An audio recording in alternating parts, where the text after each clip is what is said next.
V.I.P was the very first job I booked when I moved to Los Angeles. And it was a really great experience because you sort of like have to break into the business. And that was a really good one, playing opposite Pamela Anderson, and with a very fun kind of, but very different kind of series, because it was Pamela Anderson's show, and her personality, of course, permeate like the whole thing.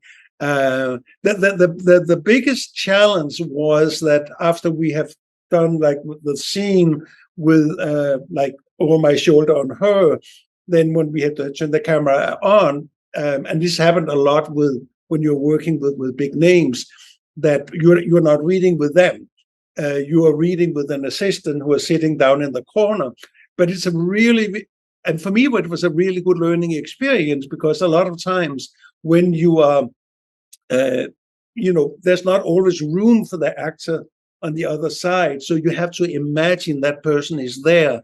So you just have to imagine the reaction and what you have to play opposites. So it was a really, really good learning experience. It was also interesting because it was first time I worked such a big production, and one of the big things in Los Angeles, in US in general, but especially in Los Angeles and New York, that day there was 5 actors, and there was 180 crew members, because there's so many union rules. So you're having an enormous amount of people working, and that put a lot of pressure on everyone, because each minute so expensive, and you just have to deliver. There's not a lot of room to make mistakes. And personally, I don't like that kind of pressure too much. And why my approach to acting and my joy of acting changed very much after I moved to Brazil, where you are much more relaxed. And I think you really need to be relaxed and be grounded to deliver a good kind of job. And you're having a conversation with a director. Usually in Los Angeles, you're having, you get camera blocking, you do this and this and this. But otherwise, you just do what you did at the audition. There's not a lot of room to play. And for us as actors, it's such a, in English, it's called a play. We are playing. And when I'm teaching acting, it's one of my key points is we have to play. Wow. And I think much more quality are coming out when we are relaxed, and it's okay to make mistakes. If we don't allow ourselves to make mistakes, how can we grow and create something fun and exciting? So yeah, you do the mistake and then you build on that. And I think something much more interesting come out of it. And that really happened after I moved to Brazil. It was such a joy filming there, because you are allowed to play. Wow, I understand great as well. Oh, thank I you. hope I don't speak too fast for you. So Oh, it's awesome, man. It's awesome. Okay, I want to congratulate you. You are a brave and eloquent man, and your acting in the film Bingo, the kind of tries is incredible, man. How was your experience? Also, how did you describe the evolution, the role of clown in films? Bingo was really the turning point in my career. And first, like, especially if there's other actors that's listening, because this happened to me a couple of times, that they are changing the character to fit you. I was in Denmark when I got the audition, and then I did a self-tape and sent to Brazil. And they say, "Oh, the director really like you, but the character is American, because it's sort of built on a true story." But my character, I don't remember him in the real life now, but he came to Brazil to develop this TV show about the clown, and became a huge hit. So they really wanted an American, if I could do American accent.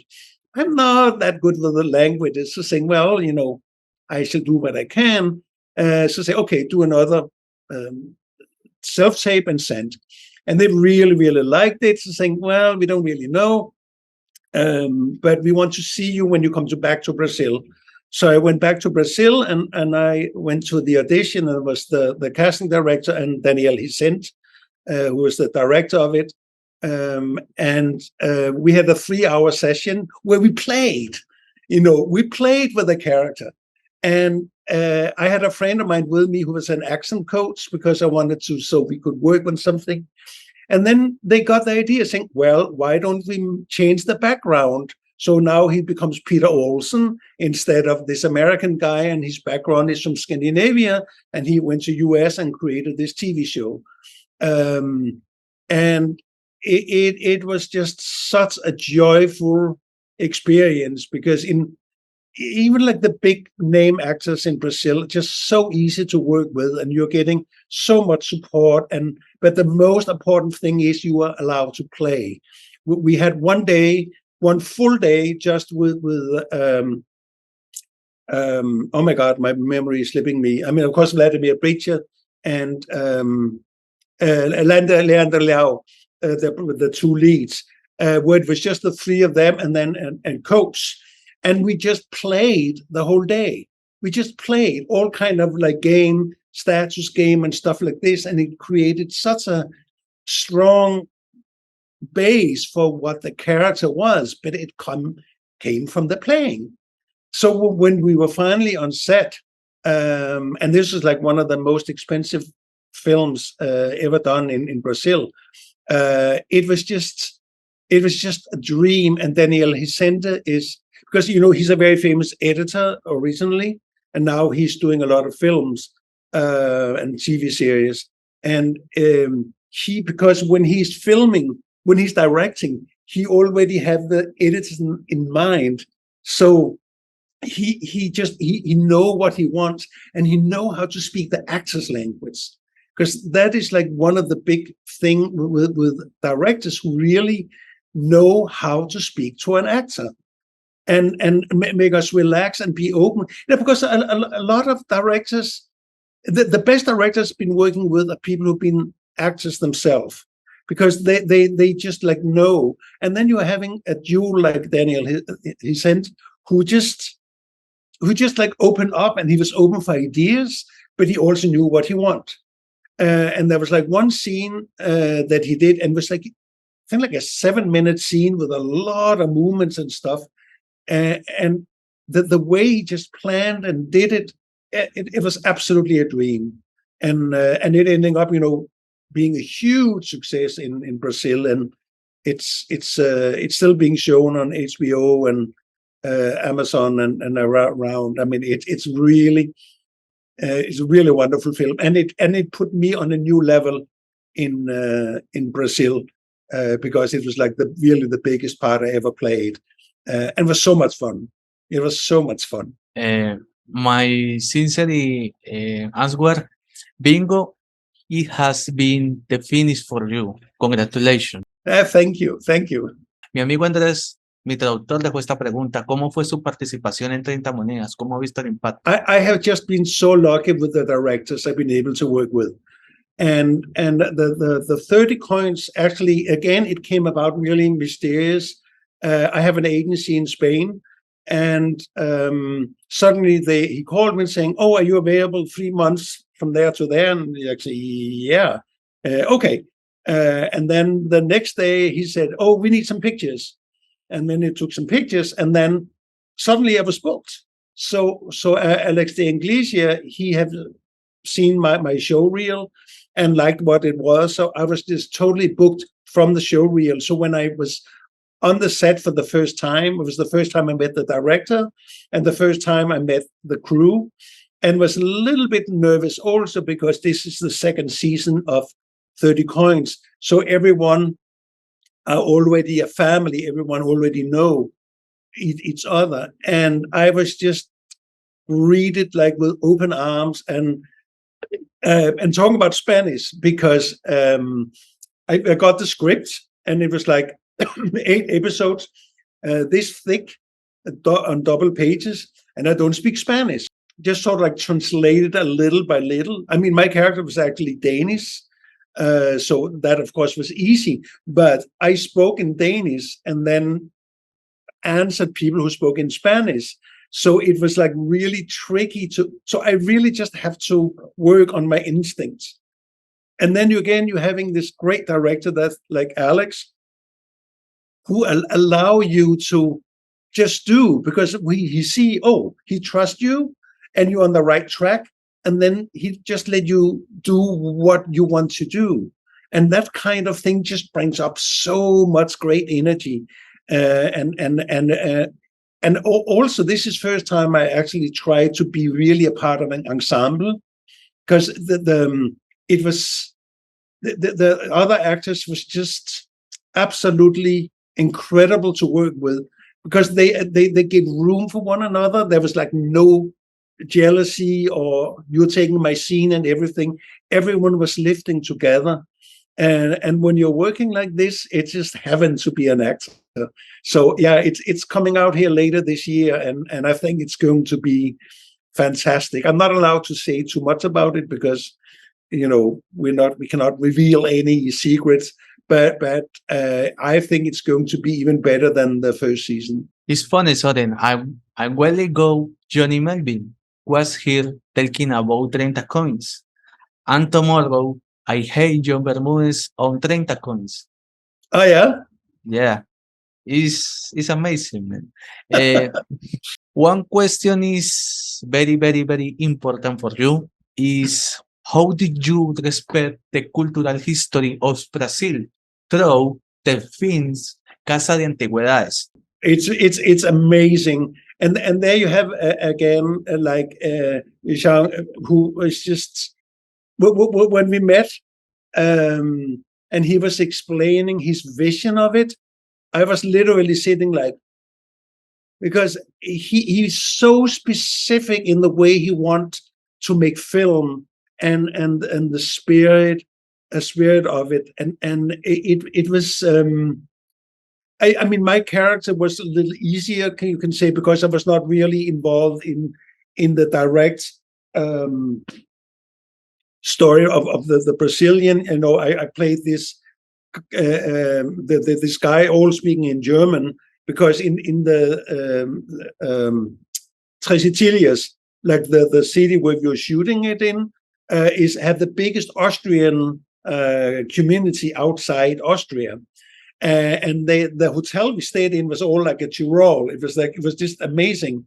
And wherever you go, there was German music, and it was really weird subject that the film are dealing with, because it's dealing both with the racism, and it's dealing with the intolerance, and it's dealing with the political, with the fascism, and it's really mystical that how this film we actually was shooting before all this stuff with Bolsonaro and all that stuff happened in Brazil, and that sort of like really right-wing turn. So it was almost like it was sort of like magic that the film mirrored what was going to happen in Brazil under Bolsonaro, and that was like little unsettling, because a lot of the stuff that's happened in the film is really what is happening in many places in Brazil. So it was a very, very powerful experience, and again, like really warm in my heart, because it was a very unusual project to work with, and especially again working with a director who is so specific in what he wants. And for people who haven't seen the film, I will definitely suggest go and seeing it. But just it's not an easy film to see, because it's very it really touches something very deep in the human heart. That's the story was touching, man. It was beautiful. You are lucky. You are lucky. Yeah, no, I feel I'm very grateful for the experience I've had. Awesome, man. Hace un tiempo hablé con un colega tuyo, Renan Blaste, sobre un interesante filme, El viaje sobre Pedro. ¿Cómo te pareció su rol de obispo? ¿Qué tanto respeto le tienes al mar? I love to play that kind of characters. I consider myself a very nice and relaxed guy, and I just love to play these bad guy. It's always fun to play opposite, and the Bispo. A little bit like there's a certain parallel in the in houses, the Casa de Antiquidades and Viagem de Pedro, because my character represent the church, who was really very opposed to Pedro, who was like the first emperor of. He was born in Portugal, but was the first emperor in Brazil, and Pedro was very not flamboyant, but he was very had very other ideas and was really shaking the authority. And my character as the bishop represent really the authority. The scene was much longer originally. I mean, it was like a 6-7 minutes long scene. And then Lais Bodensky called me and said, "Oh, I have to cut the whole scene because it didn't fit." And then she called me later and said, "No, now it's back in again, but just very small because it's so powerful." Because he really represents all the opposite of Pedro. It represents the conservatism, the establishment that doesn't want to be shaken because it takes the power away from them. And those kind of characters for an actor are just really fun to play, because there's so much juice to play with. So that was a lot of fun. And we were my scenes was all shot on a soundstage in Sao Paulo. So I was never out on the sea. But I know that on the boat, they were actually had all the actors, all the sailors and the lead characters. They were actually sailing from Bahia down to Sao Paulo, and because they had to shoot where there was no land around, so they actually was shooting and living on the boat for I think like 2 or 3 weeks, just filming out there. So they really got to know each other because they had to live and be on that boat 24/7. So I wish I had that experience, but no, ours was just on a sound stage. But Kawa Hyman, who played the lead, he's absolutely wonderful. I did another series with him for Global also, so we already knew each other and we had a really great relationship. And again, when you're playing opposite these big name actors, you know, they're just so generous. They're so generous. They're not afraid for you to take a spotlight. I mean, they give you so much, and by that, of course, you're giving something back again. So everyone are moving together in the right direction. So I'm really thrilled how much attention that film has been getting, because I know for Lais Bodensky it was a really important project. Hay una película que me cambió la vida que se llama Dystopia. Te lo quería agradecer. Mi pregunta es: ¿qué podemos aprender o esperar del futuro de nuestra sociedad? ¿Qué tan distópico eres? It was a really experimental film. We were a very young, strong filmmaker in Brazil, and a friend of mine wrote the script, and a lot of it was like based on Hamlet. So they had some quotes from Hamlet. So they had a lot of actors, a lot of famous Brazilian actors, and then a lot of just us regular actors just coming in and having these one line, just speaking directly to the camera. It's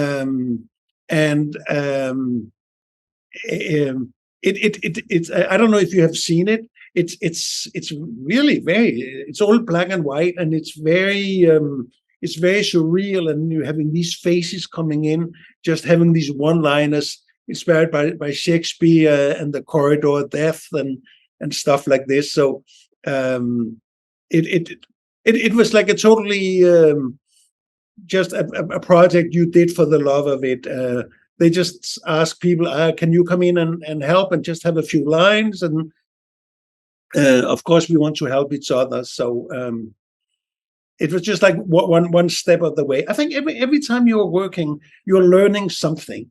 and of course you don't want to waste your time, but when you're working with great filmmakers and people who have good ideas, I think it's wonderful to go in and help as much as you can, because you're always coming out with something afterwards that you didn't expect. So it's very nice. My final question is, Manny loved you about his role in The President, the Prime Video series. My question is, what do you think about the future of football through this series? Well, I mean, actually, Daniel, he directed my episodes and that too. The series is not really so much about football.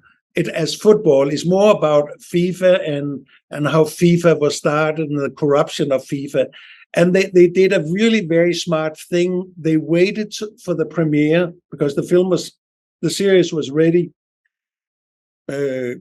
quite for some time ago, but they waited until just before the opening of the World Cup in Qatar. And there's so many parallels. I mean, when you see, for example, a lot of the scenes that's taken on in the 70s, where the World Cup was in Argentina, and the Argentina had a totalitarian, dictatorship, and they had so much censorship, what they could do and stuff like this, and how they manipulated with it. And the parallel with that, and with all the controversy there's been of Qatar, is just so really outstanding. For people who have seen, the series took place in Japan, in many places in Africa, in Switzerland, in Germany, in Brazil, in USA, and everything was shot in Uruguay. I mean, they did an absolutely incredible job creating this. And when we see the scenes that's taking place in Africa, you cannot believe that you are actually just half an hour outside Montevideo and stuff. The set designers and the art direction did an absolutely incredible job. But it's very interesting, the whole thing with Armando Bo, who's the creator of it, because the first season they're sort of connected and not connected, but that was about the big football scandal that was in Chile, also based on reality. And then when they did the second season, they brought Haviland in, who was this Portuguese born, but no, he was actually born in Brussels, but Brazilian otherwise. And he really manipulated everything and turned FIFA into be a major money machine. And he was sitting, I think, they're close to 30 years as a president, and was very, very unpopular because he just really was ruthless. And Albano Geronimo, who's a wonderful Portuguese actor, played him, and it was a tough job because it was really long days and very demanding for everyone. But telling that story about the corruption and the nastiness and the manipulation there is in so much sports and stuff is really, really fascinating. I read reality to her and reality one. And another last question is, how do you define your job in one word? Because I need to, I really need to find my courage, and or maybe even I trust. No, I like courage better because there's more action in it. I would say courage, because I need to find that courage in myself to do it. And that courage I was actually been afraid of for many years. After grammar school, I was really struggling a lot with my self-confidence. And after I came to US and start doing my second education there, I really found what courage can do, how you have had to have the courage to follow your heart.